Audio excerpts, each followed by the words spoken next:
예, 박범계 의원입니다. 많이 수척해지신 것 같아요. 아닙니다. 네. 아닙니까? 네. 여유가 좀 있어요? 아니요, 없습니다. 사실관계 몇 개 묻고 법리에 대해서 법무관리관답게 답을 했으면 좋겠습니다. 8월 2일 최상병, 최병 순직 사건 외압 의혹과 관련해서 8월 2일 날 기록 회수를 하는데 대통령실 박모경정이 경찰의 민간 경찰의 컨트롤 타워인 국수본 이모과장은 경북경찰청에 노무수사부장에게 전화를 했습니다. 통화 기록상. 그 이후에 유재은 관리관이 경북청 노무수사부장에 전화했죠? 네, 노무수사부장의 전화가 와 있었습니다. 예, 그래서 전화했죠? 네, 했습니다. 기록 회수와 관련된 건이었죠? 네, 맞습니다. 그리고 기록 회수가 됐습니다. 저녁에. 네, 네, 네. 자, 유재현 관리관님.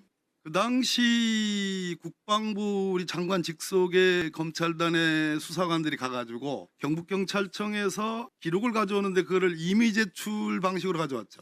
제가 지금 명확히 방법 인수인계서를 작성하고 가져온 것으로 검찰단은 알고 임의 제출 방식이라고 얘기를 합니다. 있습니다. 인수인계증을 작성하고 가져온 것으로 알고 있습니다. 자, 임의 제출에- 인수인계증 작성이 법에 있는 내용입니까? 법에 있는 형식이에요? 그러니까 어떠한 자료나 물건을 가지고 올 때 그것을 강제 수사의 방식으로는 영장을 받아서 압수수색 영장을 받아 가져오거나 아니면 소유자, 소지자, 보관자의 동의를 받아 가지고 임의 제출을 가져오는 방식이 두 가지가 있죠. 그 외에는 없습니다. 그러면 인수인계증이라는 방식으로 한 것은 임의 제출이에요, 아니면 탈법이에요, 불법이에요? 제가 지금 명확히 법조문은 기억이 안 나는데, 그러니까 민간 수사기관과의 협조를 받아서 공공기관으로부터 이렇게 그것이 제출받을 수 있는 근거 규정이 있습니다. 그게 임의 제출이에요, 강제 수사로서 임의 압수수색이에요? 제출입니다. 임의 제출이죠. 네. 그렇게 해서 합법적이라고 주장하잖아요. 네. 근데 인수인계증을 작성하는 게 맞아요? 임의 제출인 경우에는 임의 제출 동의서를 받고 압수 목록, 임의 제출에 따른 임의 제출 압수 목록을 제출자에게 교부하고 그리고 임의 제출에 따른 압수조서를 작성하는 게 원칙적으로 맞죠? 네, 원칙적으로 맞습니다. 맞죠? 그런 거 국방부에서 했습니까? 검찰단에서 했어요? 검찰단에서는 하지 않은 걸로 하지 않았어요. 알고 있습니다. 이게 불법의 첫째입니다. 김동혁 검찰단장에 대한 압수수색 영장 청구서의 공수처가 이러한 절차를 위반해서 기록 회수를 했다라는 것이 명확하게 적시되어 있는 내용 아시죠? 아니요, 제가 그건 보지 못했습니다. 왜 모릅니까? 못 봤습니다. 아셔야지. 그래야지 수사에 대비할 거 아니겠습니까?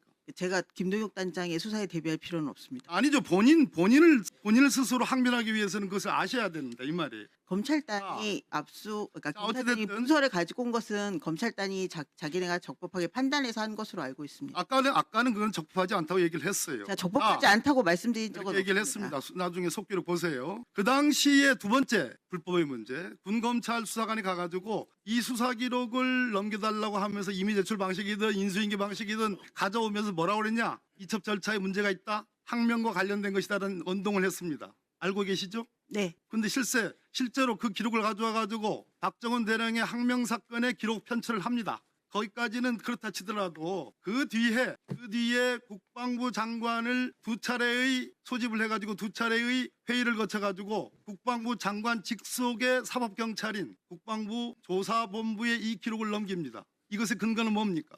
국방부 조사본부에 그 기록을 남기지 않았고요. 국방부 조사본부에서 해병대 수사단에 가서 해병대 수사단에 갖고 있는 기록을 가지고 왔습니다. 해병대 수사단의 기록을 아까 말씀드렸죠. 경북경찰청의 사건 기록을 국방부 검찰단에 가져와 가지고 거기 경찰청이 갖고 있던 기록은 저희가 갖고 왔는데 이첩에 효과가 있지 않기 때문에 해병대 수사단이 사건을 계속 갖고 있는 것으로 저희는 법리적으로 판단을 수사본입니까? 했고요. 원본입니까? 그 부분은 확인이 안 되는데 그 부분 확인해서 확인이 안 말씀드리겠습니다. 제가 지금 기억이 안 난다는 부분이고요. 그 부분은 저희가 확인해서 말씀드릴 수 있고요. 수사단에서 이첩이 안 됐기 때문에 수사단에서 있는 사건을 조사본부로 이첩해 온 것입니다. 그 부분에 대해서 기억을 살리셔가지고 오후 질의 때 답을 해주셔야 됩니다. 맞습니다. 군 검사가 원래 압수물을 임의 제출이든 또는 압수수색 영장에서 압수를 하게 되면 그것은 군 검사 압수물 사무규칙에 의하면 몰수를 하든지 우리 법조인은 다 아는 얘기예요. 가한부를 하든지 환부를 하든지 아니면 타 검찰로 이송을 하든지 같은 기관이니까 군 검찰이니까 아니면 공수처에 넘기든지 이 중에 한 가지밖에 할 수 없어요.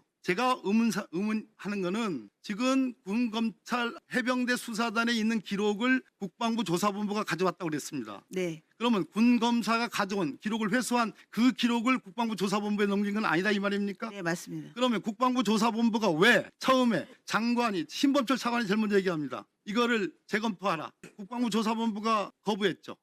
조사본부 처음엔 거부했죠. 그 시점을 어디를 말씀해 주신지 의원님께서 분명히 말씀해 주셨어요. 처음엔 거부했죠. 아닙니다. 그러니까 조사본부에서 재검토하는 거를 검토한 적이 없습니다. 왜 진실되게 얘기를 안 해요? 그러니까 장관님이 우리 유재원 법무관리관이 회의에 가서 나중에 국방부 법무관리관실로 이것은 재검토해야 된다라는 그러한 의견서를 국방부 장관에게 제가 냈죠. 지금, 예, 시점을 명확히 그 전까지 국방부 조사본부가 같은 군 경찰이 했던 수사 내용을 다시 재검토하는 게 말이 안 된다는 차원으로 거부하지 않았습니까? 맞죠?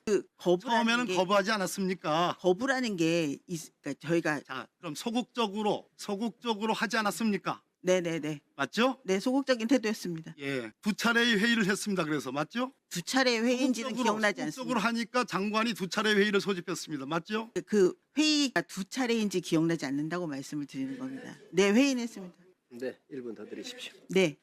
조사본부는 첫 번째 회의 때 여전히 이거 해병대 수사단이 나름 수사한 것을 같은 군 사경인 국방부 조사본부가 가져와서 이것을 재검토한다는 게 말이 안 됩니다라는 거부까지는 아니더라도 소극적인 협조, 소극적 태도를 유지했었죠. 네. 자, 이거를 뒤집은 힘이 누굽니까? 유재원 법무관리관 네 아닙니까? 맞습니다. 왜 그랬습니까? 1차 수사기관이 하던 것을 1차 수사기관이 받아서 하는 게 맞다라는 게 저희 그 법무관리관실의 법리적 판단이었고요. 그렇게 해서 그렇게 할 거면 장관님 소관의 국방부 조사본부가 하는 것이 맞다라고 장관님께 말씀을 드렸습니다. 들어가십시오.